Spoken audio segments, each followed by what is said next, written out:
Hello friends, आजच्या व्हिडिओमध्ये सर्वांचं स्वागत आहे। आपली जी स्कॉलरशिपची सिरीज चालू आहे त्यामध्ये मराठी विषयातील उपघटक कविता व कवितेवरील आधारित प्रश्न यावरती आज आपण चर्चा करणार आहोत। तत्पूर्वी तुम्ही जर या चॅनलला नवीन असाल तर नक्की माझा चॅनल सबस्क्राईब करा, त्याचबरोबर बेल आयकॉन प्रेस करा जेणेकरून तुम्हाला नवनवीन व्हिडिओच्या नोटिफिकेशन मिळत जातील। ठीक आहे, चला तर मग सुरुवात करतोय आपण आजच्या व्हिडिओला कविता व कवितेवर आधारित प्रश्न। बघा आता मागच्या व्हिडिओमध्ये आपण ऑलरेडी बघितलेलं आहे की एखादा उतारा म्हणजे पॅराग्राफ असेल तर त्याच्यावर जे प्रश्न पडतात ते कसे सोडवायचे, आणि त्यानंतर अजून एक व्हिडिओ आपण अपलोड केला होता त्यामध्ये आपण जाहिरात किंवा एखादा बातमी दिली असेल वृत्तपत्रातील तर त्यावर आधारित कसे प्रश्न येतात यावर देखील चर्चा केली होती। आणि आजच्या व्हिडिओमध्ये आपण उपघटक 1.3 अभ्यासणार आहोत। इथे एक कविता देणार आहेत आणि त्या कवितेवरती 3 प्रश्न विचारतात। मग कसे प्रश्न असतात, कशी उत्तरं लिहायची यावर आपण आज चर्चा करणार आहोत। बघा आता कुठलाही कवितेवर आधारित प्रश्न सोडवण्या अगोदर काही गोष्टी महत्त्वाच्या ह्या जर तुम्ही लक्षपूर्वक व्यवस्थित फॉलोअप केल्या तर तुम्हाला कुठेही एकही मार्क जाण्याची शक्यता नाही, सगळे मार्क तुम्ही पैकीच्या पैकी घेऊन जाल। मग काय काळजी घ्यावी तर बघा, पहिली काळजी घ्यायची म्हणजे कविता लक्षपूर्वक वाचली पाहिजे।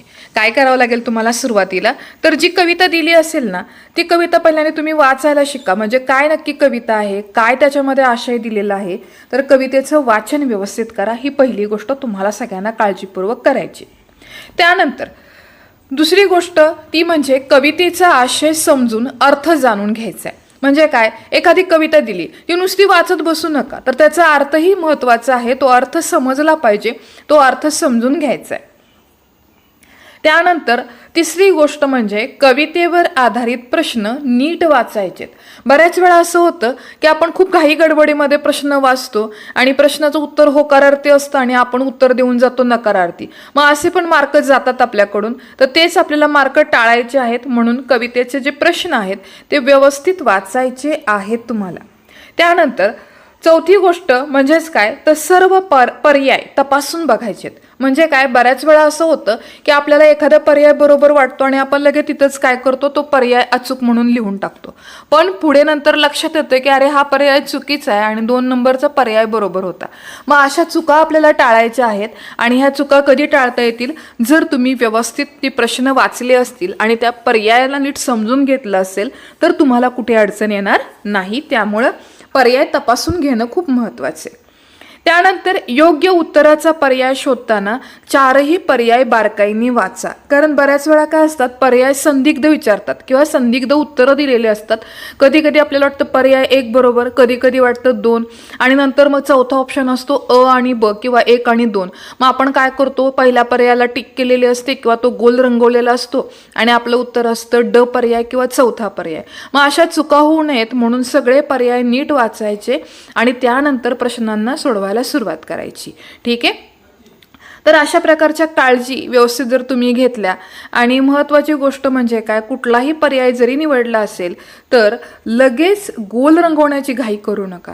एकदा व्यवस्थित खात्री झाली ना त्यानंतर तुम्ही गोल रंगवा, कारण एकदा गोल रंगून झाला की नंतर पुन्हा आपल्याला तो खाडाखोड करता येत नाही, किंवा शेजारी दुसरा गोल रंगवला असेल तर त्याचे मार्क मिळत नाहीत। म्हणून काळजी घ्यायची, उत्तरं नीट तपासून घ्यायची आणि त्यानंतर तुम्हाला काय करायचं, त्याचं योग्य असं उत्तर नोंदवायचं आहे।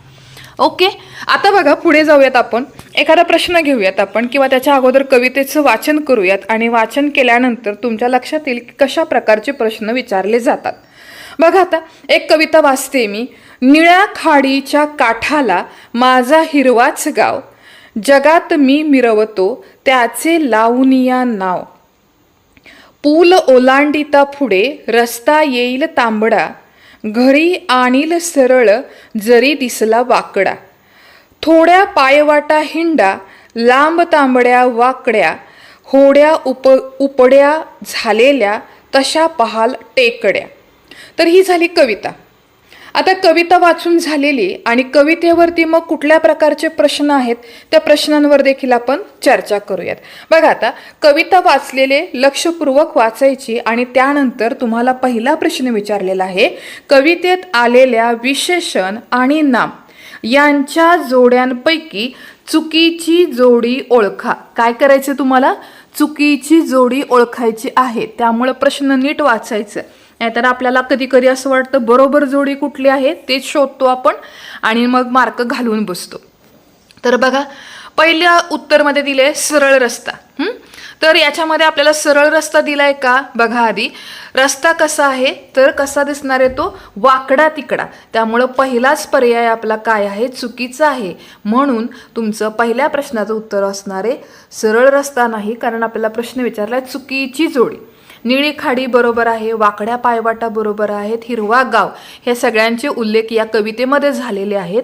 आणि रस्ता मात्र कसा आहे, तर तो वाकडा आहे. इथं दिलंय मात्र काय? सरळ रस्ता. म्हणून ही चुकीची जोडी आहे, पर्याय क्रमांक 1. ठीक आहे. आता दुसरा प्रश्न बघूयात आपण. बघा आता दुसरा प्रश्न कुठला आहे? कवीच्या गावातील माती कोणत्या रंगाची आहे? आता कवीच्या गावातील माती मगाशीच बघितलं आपण, कुठल्या रंगाची आहे, तर तांबड्या रंगाची. रस्ता येईल तांबडा म्हणजेच काय, तर तांबड्या रंगाची तिथे माती असणार आहे. म्हणजे थोडक्यात इथं कोकणाचं वर्णन केलेलं असणार आहे या कवितेमध्ये 100%. ठीक आहे ना. मग या पर्यायाचं उत्तर काय असणार आहे, तर तांबडा किंवा पर्याय 1. आता पुढच्या प्रश्नामध्ये आपण येतोय. तिसरा प्रश्न बघा, खालीलपैकी कोणत्या शब्दाचा समान अर्थाचा शब्द कवितेमध्ये आलेला नाही? आता कुठले कुठले शब्द आहेत, तर बघा तीर. तीर म्हणजे काय असणार आहे? बाण. त्याच्यानंतर खेडे. खेडे म्हणजे गाव असणारे. बरोबर आहे का? त्यानंतर तिसरा पर्याय आहे नाव आणि चौथा आहे सागर. आता सगळे पर्याय वाचले ना तर तुमच्या लक्षात येतं इथं कुठेही समुद्राचा उल्लेख केलेला नाही. याचाच अर्थ चौथा पर्याय म्हणजेच कोणता? सागर हा पर्याय या कवितेमध्ये किंवा ह्याचा अर्थ असलेला शब्द या कवितेमध्ये आलेला नाही. ठीक आहे. आता इथे बघा, आपण ह्या कवितेमधले 3 प्रश्न सोडवलेत आणि तिघांची उत्तरं देखील कशी सोडवलीत तुमच्या लक्षात येते. कविता व्यवस्थित वाचा आणि कविता वाचून झाल्यानंतर तुम्ही पर्याय नोंदवा. पर्याय लगेच नोंदवायची घाई करायची नाही. ठीक आहे. आता आपण जातो दुसऱ्या कवितेमध्ये. बघा आता कविता काय, मी वाचन करते कवितेचं. घराघरात दिनदर्शिका असते, एवढी ती उपयुक्त असते. दिनदर्शिका म्हणजे काय? कॅलेंडर. ठीक आहे ना. दिनदर्शिका एकूण 12 महिन्याची असते, 365 दिवसांचे त्यात नियोजन असते. सकाळी आजी दिनदर्शिका बघते, तारीख वार बघून कार्यक्रम ठरवते. आठवड्याचे 7 वार असतात, चक्रासारखे ते फिरत असतात. सोमवार ते शनिवार शाळा असते, रविवार आमच्या सुट्टीचा असतो. बाबा दिनदर्शिका हातात घेतात, कधी कुठे जायचे ठरवत असतात. आई दिनदर्शिकेत सण बघते, संकष्टी एकादशी पाहून उपवास करते. अमावस्येनंतर पौर्णिमा 15 दिवसांनी येते, चंद्राच्या वाढणाऱ्या कलांनी समजत असते. दिनदर्शिकेमुळे अचूक सारे जमते, एवढी ती उपयुक्त असते. आता तुमच्या लक्षात आले असेलच की ही कविता जी आहे ना, ही दिनदर्शिका म्हणजे आपल्या घराघरामध्ये भिंतीवरती लावलेलं जे कॅलेंडर असतं त्यावर आधारित आहे. मग आता ह्यावर आधारित 3 प्रश्न विचारलेले आहेत. मग या 3 प्रश्नांची उत्तरं शोधूयात आपण. बघा, मग आपण सुरुवात करतोय. मुलांचा सुट्टीचा वार कोणता? आता ह्यासाठी कविता वाचायची सुद्धा गरज नाही, कारण सगळ्यांना माहिती. पर्याय न बघता देखील आपण उत्तर सांगू शकतो की मुलांचा आवडता वार कुठला असतो, तर तो वार असतो रविवार. म्हणजे पर्याय क्रमांक 3 हा बरोबर पर्याय आहे. दुसरा प्रश्न बघूयात आपण. बघा आता, दिनदर्शिका उपयुक्त का असते? आता बघा, 4ही पर्याय नीट वाचून बघायचे आहेत बरं का. पहिला पर्याय काय सांगितले? दिनदर्शिकेमध्ये 12 महिने असतात. बरोबर, पहिला पर्याय दिलेला आहे. दुसरा पर्याय त्यांनी काय दिलाय? दिनदर्शिका पाहून आपल्याला नियोजन करता येते. तिसरा पर्याय, दिनदर्शिकेतील वार चक्राप्रमाणे फिरत असतात. त्यानंतर चौथा पर्याय दिलेला आहे, दिनदर्शिकेवरून सुट्टीचा वार समजतो. आता 4ही पर्याय आपल्याला दिलेले आहेत, पण ह्यातला अचूक पर्याय कुठला आहे ना, तो व्यवस्थित शोधता आलं पाहिजे. आता बघा, प्रत्येकाचं नियोजन वेगवेगळं असते. म्हणजे प्रत्येक जण काय करतं, रविवारची माहिती घेतं, सोमवार कधी बघतं, हे सगळ्यालाच माहिती. पण दिनदर्शिकेचा म्हणजे कॅलेंडरचा महत्त्वाचा फायदा काय, तर आपल्याला काय करता येतं, नियोजन करता येतं. हा महत्त्वाचा फायदा आहे. कारण प्रश्न हाच विचारलाय, दिनदर्शिका उपयुक्त का असते. उपयुक्त म्हणजे का फायद्याचे ठरते, तर ज्यावेळेस आपण दिनदर्शिका बघतो त्यावेळेस आपल्याला काय कळते, एखादी गोष्टीचं नियोजन आपल्याला करता येणं सहज सोपं होतं. म्हणून पर्याय क्रमांक 2 हा अचूक पर्याय आहे. आता पुढच्या प्रश्नामध्ये आपण येतोय. कवितेशी संबंधित असलेल्या खालील वाक्यांपैकी किती वाक्ये अचूक आहेत. आता काय केले त्यांनी, कवितेमध्ये 3 वाक्य दिलेली आहेत आणि त्यावरनं किती वाक्य अचूक आहेत ते लिहायचे. बघा आता, आई दिनदर्शिकेत पाहून सण ठरवते.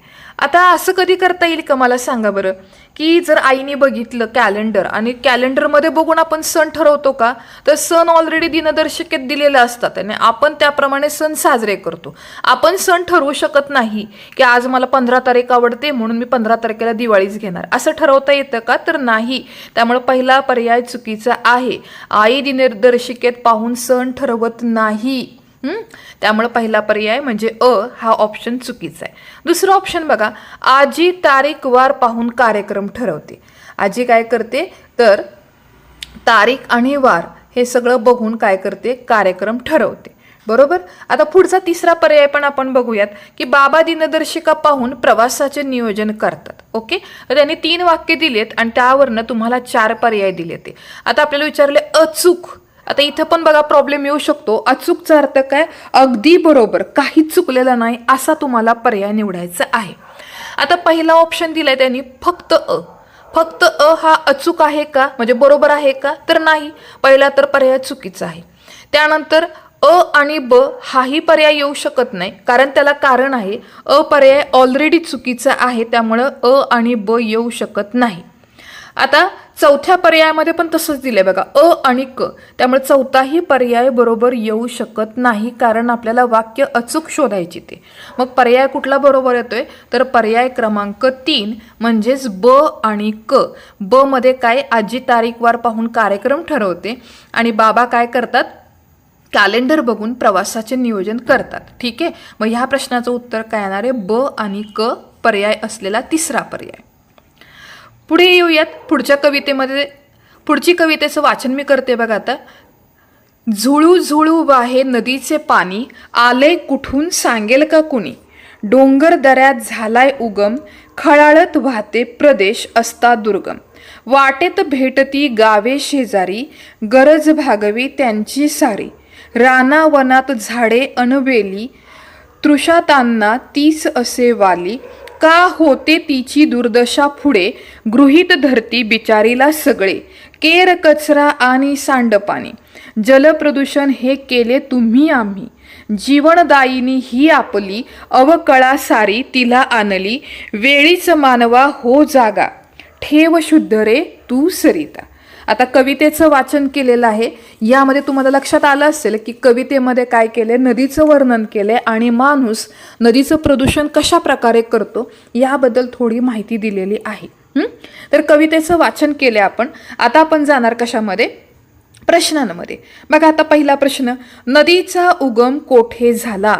आता काय सांगितलेत पर्याय बघा, माळ रानावर, समुद्राजवळ, डोंगर दऱ्यात आणि रानावनात. आता उत्तर काय, तर आपण कवितेमध्ये मगाशीच बघितलेले की कुठे उगम झालाय, तर उगम झालेला आहे डोंगर दऱ्यामध्ये.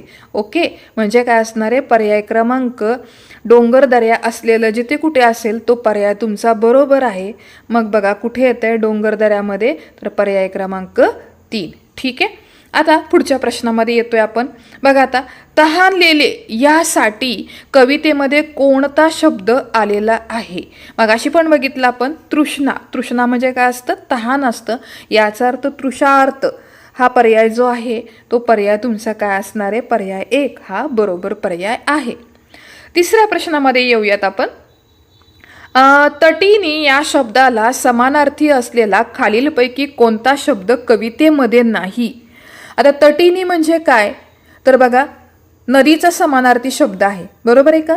मग नदीला कुठले कुठले पर्यायी शब्द आहेत? सरिता म्हणजे पण नदी, त्यानंतर जीवनदायिनीचा अर्थ देखील नदी होतो आणि नदी म्हणजे नदीच असतं, पण यामध्ये प्राणदायिनी असा कुठे उल्लेख केलेला नाही, त्यामुळं पर्याय क्रमांक 4 हा अचूक पर्याय आहे.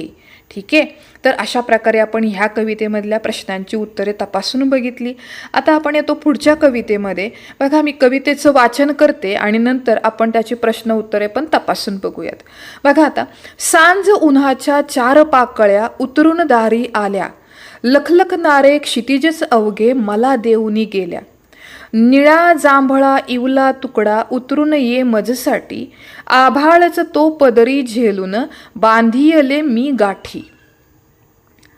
सर हलकीशी येऊन आता मेघ मिळाला मजला, एकरूप मी होता त्याशी वणवा आतील विझला. सारे सामावते मजमध्ये साऱ्यातून मी शिरते, असेच काही काही वेचत झोळी माझी भरते. ठीक आहे, आता कवितेचं वाचन केलेलं आहे आपण. आता आपण येणार आहोत प्रश्नांमध्ये. आता प्रश्नांमध्ये बघा, पहिला प्रश्न, खालीलपैकी कोणत्या अर्थाचा शब्द या कवितेमध्ये आलेला नाही? आता कवितेमध्ये कशा कशाचं वर्णन केलेलं आहे? तर आकाशाचं वर्णन केलेलं आहे. अंबुज म्हणजे पण काय असणार आहे? आकाशे संदर्भातलं वर्णन इथंही आहे. सायंकाळ म्हणजे पुन्हा ते आलंय, सायंकाळचं देखील वर्णन पहिल्याच कडव्यामध्ये केलेलं आहे, बरोबर आहे का? मग आता इथं कुठलं वर्णन केलं नाही? तर इथं अनिल म्हणजेच वाऱ्याचं वर्णन केलेलं नाहीये, बरोबर ना? म्हणून इथं पर्याय कुठला असणार आहे? तर बघा, पहिला पर्याय बरोबर आहे, कारण त्याचं वर्णन केलेलं आहे. आकाश म्हणजे आभाळ, आभाळाचं वर्णन केलेलं आहे. अंबुज म्हणजे पण काय असतं? मेघ किंवा आभाळ म्हणतो, त्याचंही वर्णन केलेलं आहे. सायंकाळ म्हणजे सांज वेळ, सांज म्हणून तिथे दिले बघा, सांज उन्हाच्या 4 पाकळ्या, त्यामुळे याचंही वर्णन केलेलं आहे. मग केलं कशाचं नाही? अनिल, अनिल म्हणजे काय असतं? वारा, याचं वर्णन इथं केलेलं नाही, म्हणून पर्याय क्रमांक 3 हा बरोबर पर्याय आहे. दुसऱ्या प्रश्नामध्ये येऊयात आपण. बघा, पावसाची एक सर येऊन गेली तर कवीला काय वाटते? आता काय सांगितले? पावसाची एक हलकीशी सर आली तर कवीला काय काय वाटतं? मुसळधार पाऊस आला असं वाटतं का? क्षितिजाला स्पर्श केल्यासारखे वाटते असं होतं का? किंवा जणू मेघ मिळाला असे वाटते? आणि चौथा पर्याय, आकाशात गेल्याप्रमाणे वाटते. आता ह्या प्रश्नाचं उत्तर बघा कवितेमध्येच दिलेलं आहे आणि ते कवितेत दिलेलं उत्तर काय आहे? पर्याय क्रमांक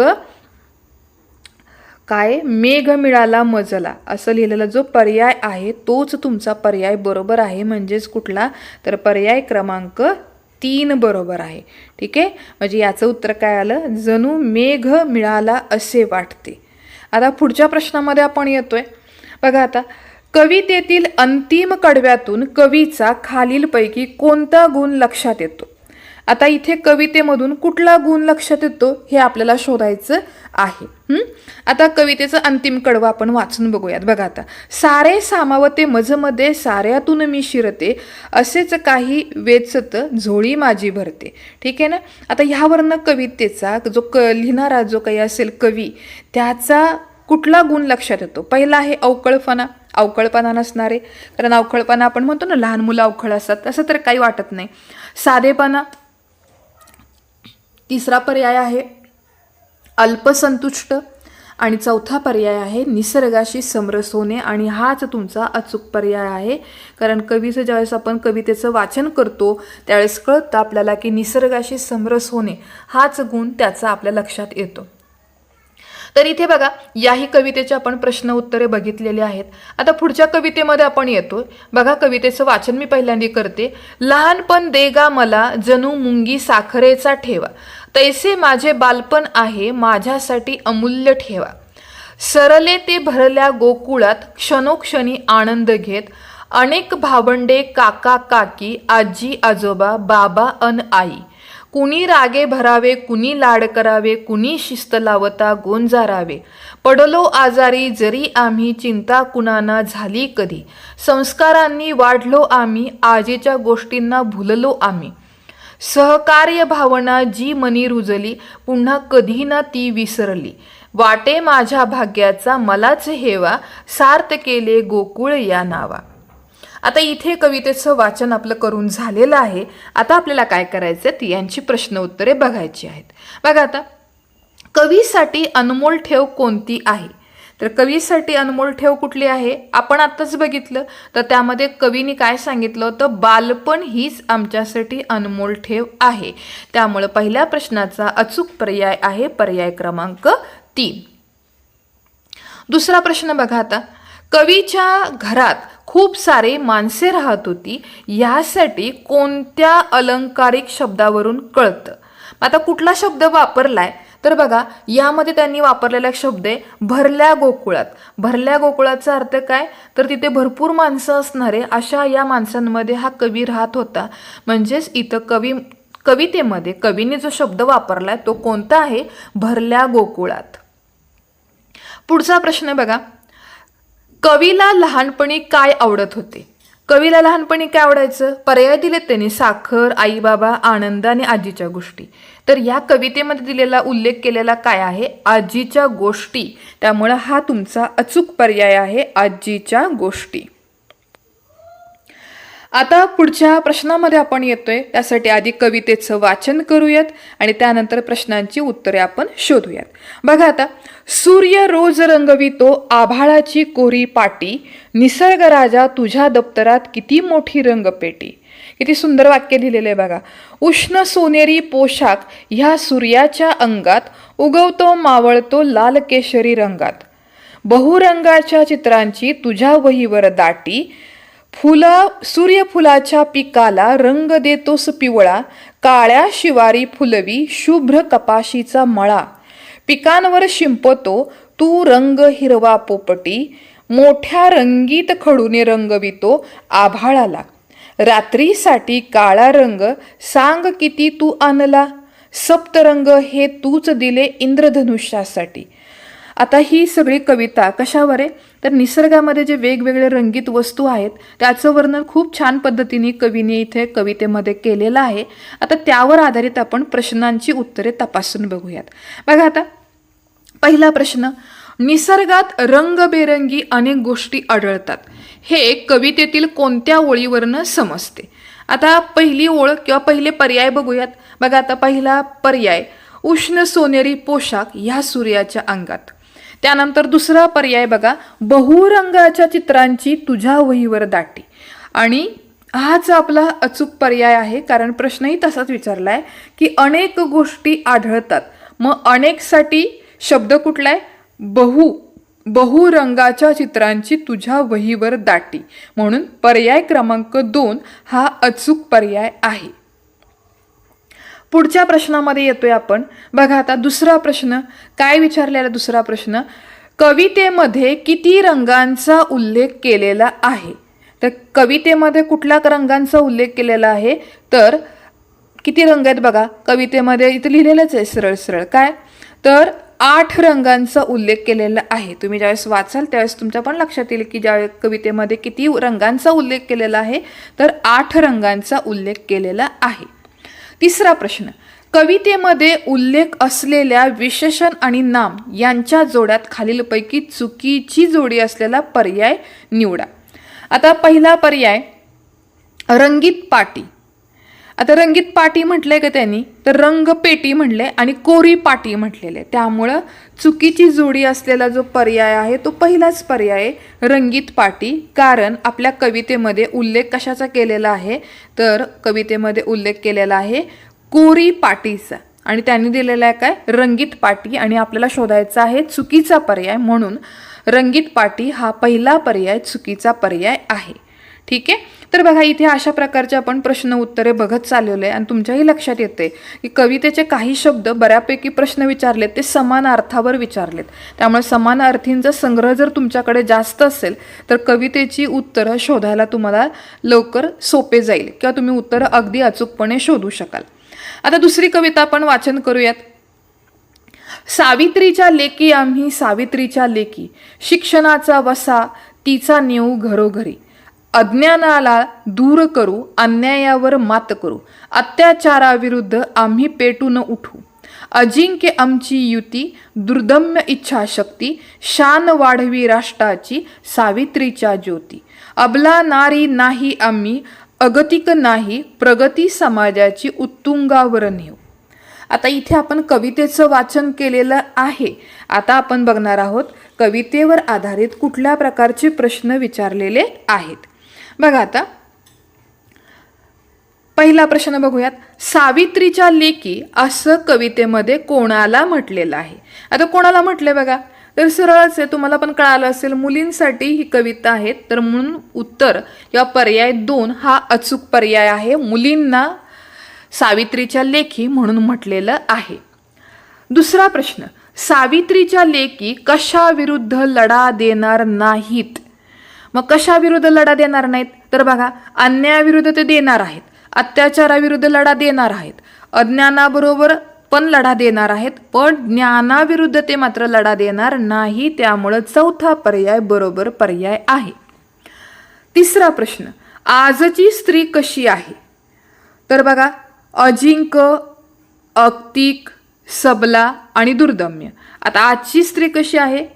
तर अबला नारी नाही, तर त्याला आपण म्हणतो सबला नारी. ठीक आहे, म्हणून पर्याय क्रमांक 3 हा बरोबर पर्याय आहे. आता पुढच्या कवितेमध्ये आपण जातोय. बघा, आता पुढच्या कवितेचं मी वाचन करते आणि त्यानंतर मग त्याचे प्रश्न उत्तरे आपण बघूयात. साद घालिते वसुंधरा, प्रतिसाद द्या तुम्ही, रक्षण करण्या अवनीचे होऊ संघटित आम्ही. वृक्षांची होते कत्तल मानवाच्या हव्यासाने, तहानलेली सारी धरणी उजाड होती राणी वने. प्लास्टिकच्या या दानवाला, दानव म्हणजे राक्षस, प्लास्टिकच्या या दानवाला विळखा पडला जगाला, शरण तयाला आपण सारे, कह्यात घेतले भूमातेला. दूषित झाले जीवन सारे, काय करेल सरिता माय, धुनी भांडी अन त्यातच गुरे, सांड पाणीही वाढत जाय. येणार नाही कुणी मदतीला, हात स्वतःच द्या धरेला, करू निर्धार सर्व मिळूनी पर्यावरण संवर्धनाचा. आता पर्यावरणाच्या संवर्धनावर आधारित ही कविता खूप छान लिहिलेली आहे. आता ह्यावरती कुठल्या प्रकारचे प्रश्न आहेत ते आपण बघूयात. बघा, कवितेमध्ये पृथ्वी या शब्दासाठी किती नावे आलेली आहेत? तर आता आपल्याला पहिल्यांदा कवितेचं व्यवस्थित वाचन करावं लागेल आणि त्यानंतर तुम्हाला त्याचं उत्तर व्यवस्थित सांगता येईल. तर त्यांनी दिलेले पर्याय कुठले आहेत बघा, 5, 4, 3 आणि 2. आता कवितेमध्ये पृथ्वीला समानार्थी असे कुठले शब्द आहेत ते पहिल्यांदा बघावे लागतील तुम्हाला, बरोबर आहे ना? तर बघा, आता कुठले कुठले पर्याय आहेत. वसुंधरा हा एक आहे, अवनी हा एक आहे, बरोबर आहे का? 2 झाले आपले शोधून. त्यानंतर पुढे येऊयात, 2 तर झालेत आपले. धरणी एक आहे बघा, तिसरा एक सापडला आपल्याला. त्यानंतर चौथा काय, भू दिसतोय तुम्हाला, है ना? त्याच्यानंतर पुन्हा धरा एक सापडते, सापडला का बघा, धरा एक आहे, म्हणजे चौथा आणि 5वा भू आणि धरा, म्हणजे असे एकूण किती पर्याय आहेत? तर 5 पर्याय आपल्याला दिलेले आहेत. ओके, म्हणजे याचा अर्थ काय झाला? पर्याय क्रमांक कोणता बरोबर आला? तर पर्याय क्रमांक 1 हा अचूक पर्याय आहे. त्यानंतर दुसरा प्रश्न बघा, वृक्षतोडीचे कोणते कारण कवितेमध्ये सांगितलेले आहे? आता कोणतं कारण आहे? तर बघा, सरळ त्याच्यामध्ये दिसते पर्यावरणाचे संवर्धन, तर हा पर्याय नसणारच आहे. दूषित पाणी हाही नसेल. तर तिसरा पर्याय आहे माणसाचा लोभीपणा, आणि हाच तुमचा अचूक पर्याय आहे, माणसाचा लोभीपणा. तिसरा प्रश्न, असुराची उपमा, असुर म्हणजे राक्षस, राक्षसाची उपमा कवितेमध्ये कवीने कोणाला दिलेली? तर त्याचं उत्तर आहे प्लास्टिक. मग अशा प्रकारे आपण याही कवितेमधले प्रश्नांची उत्तरे शोधण्याचा प्रयत्न केला आणि वारंवार तीच गोष्ट लक्षात येते, जर कवितेचं वाचन अचूक केलं असेल, अर्थ नीट समजून घेतला असेल, तरच कवितेमधल्या प्रश्नांची उत्तरे आपल्याला व्यवस्थित शोधता येतात, नाहीतर मग तुमची उत्तरे चुकीचीच येतात. बघा, आता पुढची कविता मी वाचन करते. देई फिरताना चटके ऊन फुपाटा, अंगात भरे पूर्णपणे शीन गळा, एक एक तरू लागतसे पार झडाया, कोठून मिळावी हिरवी पाखर छाया. या शुष्क तृणांनी भरल्या पाऊल वाटा, मनात दिसे जीर्ण उभा लाकूड फाटा. बारीक ढगाळी दिसती सुन्न आभाळी, रोडावुनी ओढे उघडी होत लव्हाळी. तर इथे आपण कवितेचं वाचन केलेलं आहे. आता तुम्हाला काय करायचे, कवितेमधल्या प्रश्नांची उत्तरे शोधण्याचा प्रयत्न करायचा आहे. आता पहिलाच प्रश्न आहे, कवितेमध्ये कुठल्या ऋतूचं वर्णन केलेलं आहे. तर अगदी सुरुवातीच्याच ओळीमध्ये आपल्याला सांगितलंय चटके बसतात. मग चटके कुठल्या ऋतूमध्ये बसतात, तर चटके ज्या ऋतूमध्ये बसतात तो ऋतू असतो उन्हाळा. म्हणून उन्हाळा म्हणजेच पर्याय 2 हा आपला बरोबर असलेला पर्याय आहे. पुढचा प्रश्न, खालीलपैकी कोणत्या शब्दाचा समानार्थी शब्द या कवितेमध्ये आलेला नाही. मग आता बघा, बरेचसे प्रश्न आपण तपासले किंवा कविता वाचून झाल्यानंतर तुमच्या लक्षात येतं झाडाला समानार्थी शब्द आलेला आहे, रस्त्याला पण आलेला आहे, नभ म्हणजे आकाशाला आलेला आहे. मग आला कशाला नाही, शिळ म्हणजे शिट्टीला कुठलाही समानार्थी शब्द या कवितेमध्ये आलेला नाही. आता तिसऱ्या प्रश्नामध्ये आपण येतोय, कवितेतील वर्णनाशी न जुळणारा पर्याय खालीलपैकी कोणता. पहिला आहे, एक एक झाड झडायला लागले आहे. हे आलं होतं वर्णन कवितेमध्ये, त्यामुळे हा पर्याय बरोबर आहे. आपल्याला विचारलंय न जुळणारा पर्याय. दुसरा, उन्हात फिरताना उन्हामुळे चटके बसत आहे. हेही कवितेमध्ये वाचनामध्ये आलं होतं. पाय वाटांवर पाने जमा झालेली आहेत. आणि चौथा आहे, कोरड्या आभाळात काही काळे ढग दिसत आहेत. आता याच्यामध्ये बघा, पहिले 2 पर्याय तर व्यवस्थित आपले आलेलेच आहेत. आता चौथा, पाय वाटांवरती पाने जमा झालेली आहेत.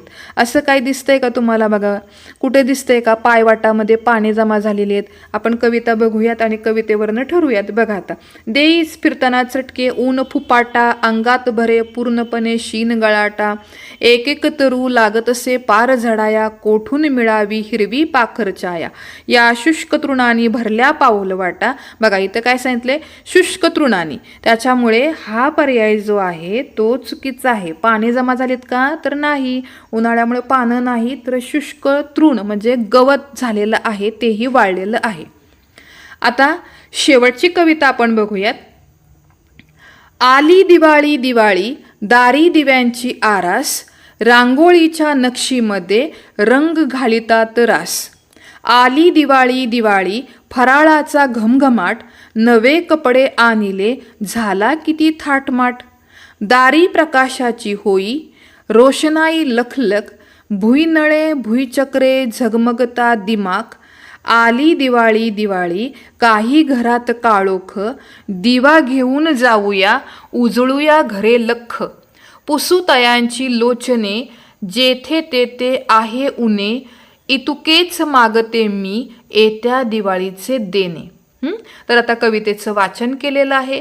आता कवितेमध्ये कुठल्या प्रकारचे प्रश्न आहेत ते आपण बघूयात आणि त्याची उत्तरे सोडवता येतात का तेही बघूयात. बघा, पहिला प्रश्न, कवितेमध्ये प्रकाशाशी संदर्भात नसलेला शब्द ओळखायचा आहे. आता लखलख आहे, झगमगता आहे, रास आहे का, रास नव्हता आलेला. त्यांनी काय दिलं तर बघा, आरास दिलं होतं, रास नव्हतं दिलेलं. आरास लिहिलेले, रास लिहिलेलं नाही. त्याच्यामुळं आरास आहे, रास नाही. याचा अर्थ कुठला शब्द आलेला नव्हता, तर तो आहे रास. पर्याय क्रमांक 3. दुसरा प्रश्न, दिवाळीत आपण कोणती गोष्ट करतो. दिवाळीमध्ये काय काय करतो, दिवाळीचे देणे मागतो, दिव्यांची आरास करतो किंवा फराळ बनवतो.